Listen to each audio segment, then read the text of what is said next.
नमस्कार, मैं doctor Avinash Chandra Singh, Amritalaya Yogi piles and Panchakarma centre Lucknow. आज हम बात करने वाले हैं जोड़ों के दर्द के बारे में।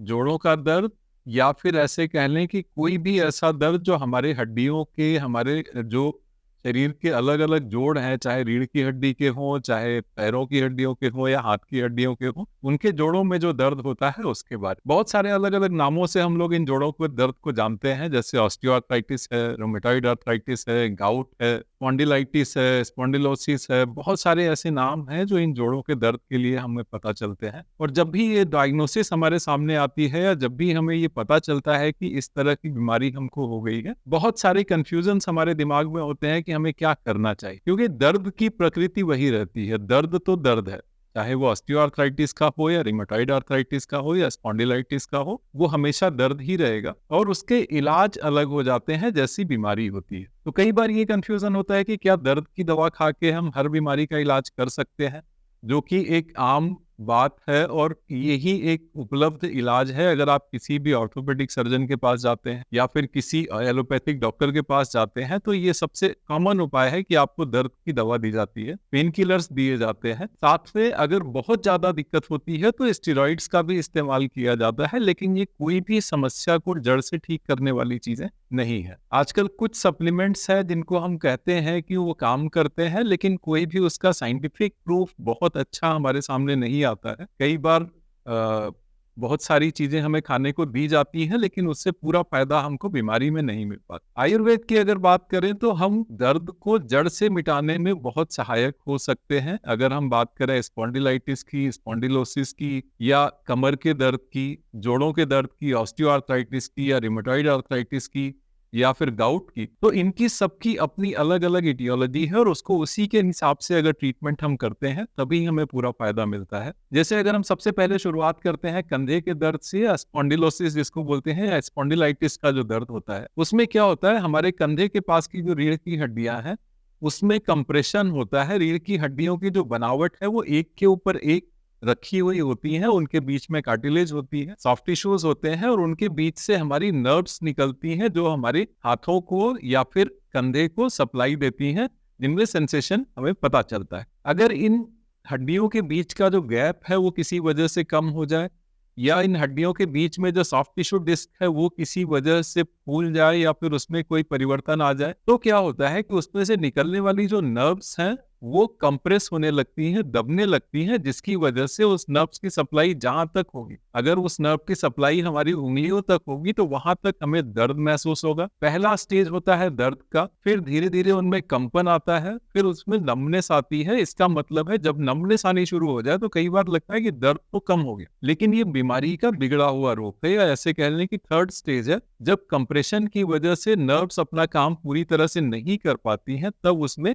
नमनेस आनी शुरू होती है, या फिर उनमें ऐसा फील होता है कि हमारे हाथ में सेंसेशन नहीं है। इसी तरह से कमर की हड्डी में अगर कोई प्रॉब्लम होती है तो उसका दर्द हमें पैरों में फील होता है, हमारे बैक एरिया में फील होता है, कमर में फील होता है। तो उन स्थिति में हमें नर्व्स का भी इलाज करना है, डिस्क का कंप्रेशन जो है उसको भी कम करना है, प्लस जो डिस्क में प्रॉब्लम आ रही है, जो डीके हो रहा है, या हड्डियों में जो डीके हो रहा है, जो ऑस्टियोआर्थराइटिस हो रही है उसमें, उसको भी हमें ट्रीट करना होता है। और ये इलाज हम आयुर्वेद में दवाओं और प्रोसीजर्स, कुछ प्रोसीजर्स हैं जैसे कप थेरेपी है, या पोलिएशन है जिसमें हम कटी बस्ती देते हैं या ग्रीवा बस्ती देते हैं, जिसमें तेल की द्रोणी भर के आपके अंगों के ऊपर रख दी जाती है काफी देर के लिए, जिससे उसकी जो दवाइयां हैं तेल के अंदर वो अंदर एब्जॉर्ब हो जाती हैं स्किन से हमारे, और वो जाके लोकलाइज्ड वहां पे काम करती हैं और हड्डियों को हील करने में मदद करती हैं। इसी तरह से अगर हम लोग बात करें कंप्रेशन को कम करने की, तो बहुत सारी फिजियो टेक्निक्स हैं, बहुत सारी स्ट्रेचिंग टेक्निक्स हैं जिनकी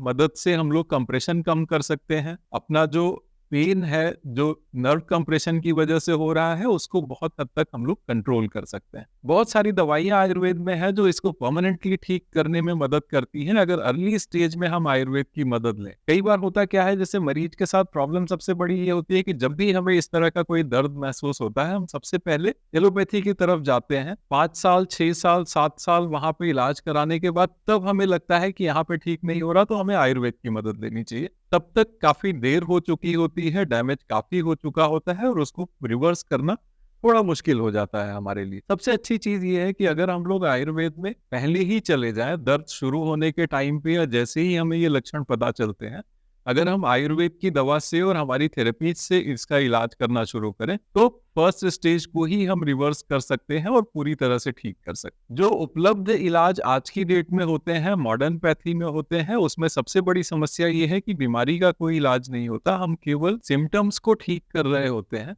और इंतजार कर रहे होते हैं कि या तो बॉडी अपने आप को हील कर ले या फिर वो इतना बिगड़ जाए कि हम उसमें सर्जरी एडवाइस कर दें और उसके बाद ये हो कि हम उसकी सर्जरी करके उसको सर्जिकली करेक्ट करें। हड्डियां अगर गल रही हैं, वहां पे नर्व कंप्रेशन हो रहा है, तो हड्डियों का गैप बढ़ा दें या हड्डियों में काट के उस नर्व के लिए उतनी जगह बना दें। ये सारी थेरेपी सर्जरी के साथ हो सकती है, लेकिन वो बहुत ही रिस्की प्रोसीजर है और उसके सक्सेस रेट बहुत कम होते हैं, जिसकी वजह से प्रॉब्लम्स और बढ़ जाती हैं। इसी तरीके से अगर हमारे जोड़ों में अन्य जगह पे दर्द है, जैसे घुटने का दर्द है, मोस्टली ऑस्टियोआर्थराइटिस की वजह से होता है, जो कि बहुत लंबे समय तक धीरे धीरे बढ़ता रहता है। ये एक डिजेनरेटिव चेंज है जो हमारी हड्डियों में, हमारी सॉफ्ट टिश्यूज में होता है। हमारे साइनोवियल फ्लूइड कम हो जाता है, जो लिब्रिकेटिंग एजेंट है हमारे जोड़ों का, वो कम हो जाता है। हमारी हड्डियों में क्षरण शुरू हो जाता है, या ऐसे कहने उसमें डिजेनरेशन स्टार्ट हो जाता है, जिसकी वजह से जितने भी वेट बियरिंग ज्वाइंट है वो सबसे ज्यादा अफेक्टेड होते हैं।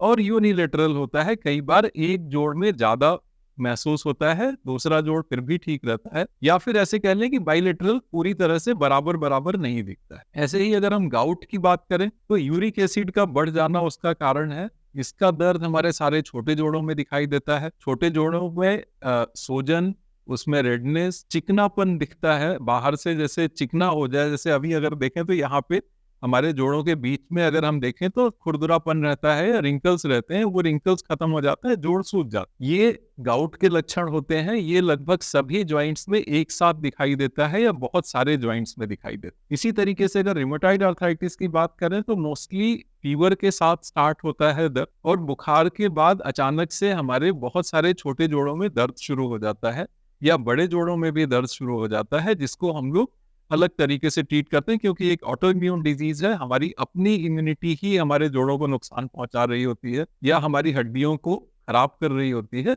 जिसमें हम अपनी इम्यूनिटी को सप्रेस करके भी ठीक कर सकते हैं या आयुर्वेदिक दवाओं से उसको करेक्ट करके भी ठीक कर सकते हैं, क्योंकि आयुर्वेद की दवाओं में इम्यूनो मॉड्यूलेशन का इफेक्ट होता है। जहां पे जरूरत है वहां पे इम्यूनिटी को बढ़ाता है, और जहां पे जरूरत नहीं है वहां पे बॉडी की अपनी जो ऑटोफैगी सेल्स है या फिर अपनी जो इम्यूनिटी सेल्स है उनको रोकता है, जिससे वो अपनी बॉडी को डैमेज ना करे। इसी तरीके से बहुत सारी ऐसी बीमारियां हैं जोड़ों की, जो डायग्नोस होने के बाद हम आयुर्वेद के हिसाब से आराम से ठीक कर सकते हैं, उनको बहुत बेहतर तरीके से रिवर्स कर सकते हैं, और वो ठीक भी होती हैं। लेकिन समय से डॉक्टर के पास पहुंचना, सही जगह पे पहुंचना, सही इलाज पाना, ये बहुत जरूरी होता है। अगर हम सही समय पे सही जगह पहुंच जाते हैं, सही डॉक्टर के हाथों में हमारा इलाज होता है, तो हम पूरी तरह से जोड़ों के दर्द से निजात पा सकते हैं।